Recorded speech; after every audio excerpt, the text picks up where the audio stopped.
Good morning, Warshippers. Day 4 begins. That's right. We're about to head down and grab the bus with everybody else. Should be fun.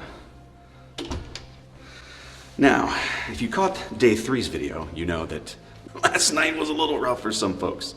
And it got worse. About 3 o'clock this morning, there was a fire alarm in the hotel. Turned out it was no big deal, but of course, everybody lost just that much more sleep as we got awoken by what sounded like a Cold War era nuclear war siren here. It's exciting. Anyways, so we're gonna go down, check out what's going on. Should be just about time for the bus. And yeah, it's gonna be another good one. A lot less NDA stuff today, so here's hoping. Good morning, sir. How are you?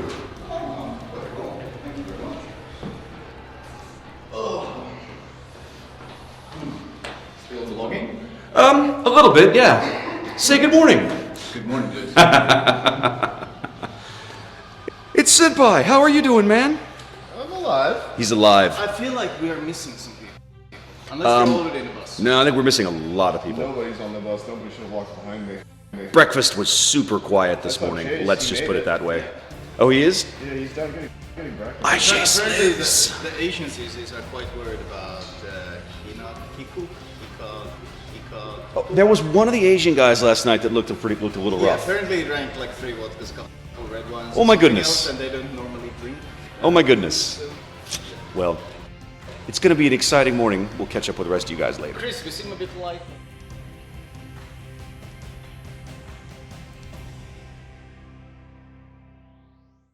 You going to make it? Questionable. Questionable. Very questionable. Very questionable. Like the average players play. Very questionable. Questionable is indeed the word of the hour. Arriving at the bus at the appointed time, we are decidedly missing quite a few folks. A non-zero number of attendees are clearly still recovering from last night's revelry. There's a fair bit of milling about as we slowly board the bus, and then a few minutes delay as at least one CC isn't present. We finally get underway about 15 minutes behind schedule. Not helping things along this morning is the epic amount of St. Petersburg traffic. We take a completely different route to the office this morning, eschewing the highway and going through town. It's a very different view of the city than the one we received the previous day, including an up and over of the mighty Neva as we approach the Wargaming offices. We begin the day about 30 minutes behind schedule as Sub-Octavian and Sir Nelson settle in to present their summary of the rework of the aircraft carrier class to the English-speaking contributors. Right from the get-go, the aircraft carrier rework panel answers one of the burning questions that I've had for a long time. What exactly were Wargaming's main goals for the rework? You can see here on this slide that they list 4 reasons why they pushed through the biggest change the game has ever seen. I find it easier, though, to break this down into distinct goals. So let's see if we can extract some from how this slide is phrased. I would summarize them thusly. Number 1. Increase the popularity of the aircraft carrier class. In other words, get more people playing carrier more frequently. Number 2. Increase the value of anti-aircraft builds, i.e. all the upgrades and skills that buff AA, by increasing the presence of carriers in the game. Number 3. Reduce the amount of micromanagement required to play the class, i.e. that skill gap that we've always talked about with aircraft carriers. And number 4. Reduce the amount of influence an aircraft carrier has on the flow of a battle.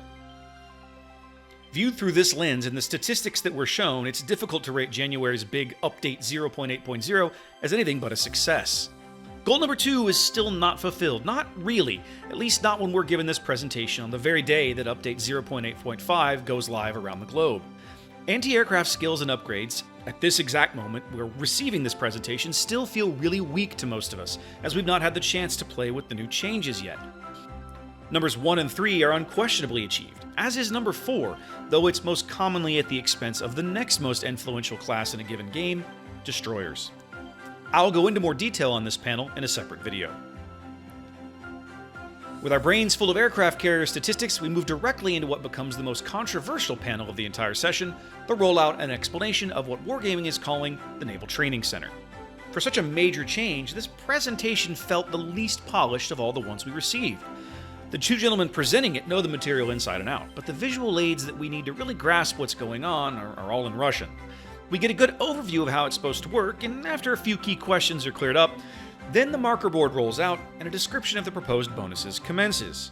There are quite a few gasps of incredulity and pointed looks to the guy on either side of you during this part of the presentation. No one can really believe what we're seeing.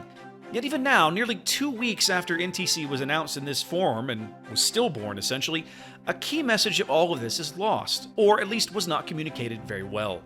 Listen to this question from Lord Zath and the response that he gets in return. Is there a way to, will you have a way to visually show that you and the ship that you're piloting will have three, you know, the third in tier? the battle, like in the In the enemy team, for battle. example. Okay, so that's probably the last question I can ask, and we'll go to battle bonuses because it's about that.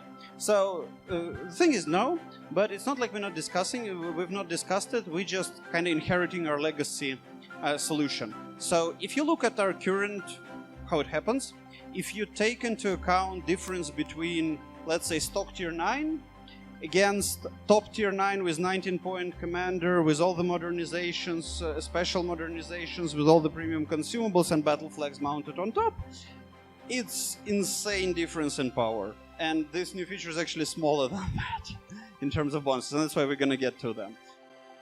Did you catch it? In case you missed it, the key bit is this. Whether players want to believe it or not, the power level disparity that everybody lost their minds about after the NTC announcement already exists in World of Warships. Removing premium consumables will alleviate a notable chunk of that, but combat flags, 19-point captains, upgrades, all of that will still keep some of that power gap in place. The plan was, after moving everyone to a new baseline with premium consumables, the buffs provided by the NTC would have retained at least some of the existing power gap, but require that you invest time to earn it, rather than just load up your ship with flags and a high-skill captain. I'll go into more detail about all of this in a separate video later. Our next session is some exclusive time with Sir Nelson, head of the balance team, who takes us through some of the reams of data they use to help them balance new ships. It's a really enlightening look into thought processes behind why certain design choices are being made. We spend a lot of time focused on the two current favorite pinatas of the community, Slava and Colbert. Colbert, we learned, is actually the worst performing Tier 10 cruiser currently in the live client, which is why they continue to buff her survivability. Slava, on the other hand, has bounced around as the various changes have hit her in one way or another. We're also shown how the late tweaks to Kremlin's accuracy impacted her once she hit the live client.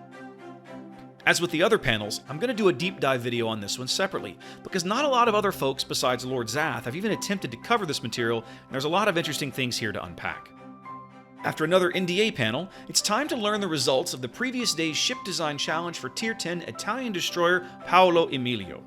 Inexcusably, I don't have any video of this session, but we'll do a quick recap of the different designs in slide form.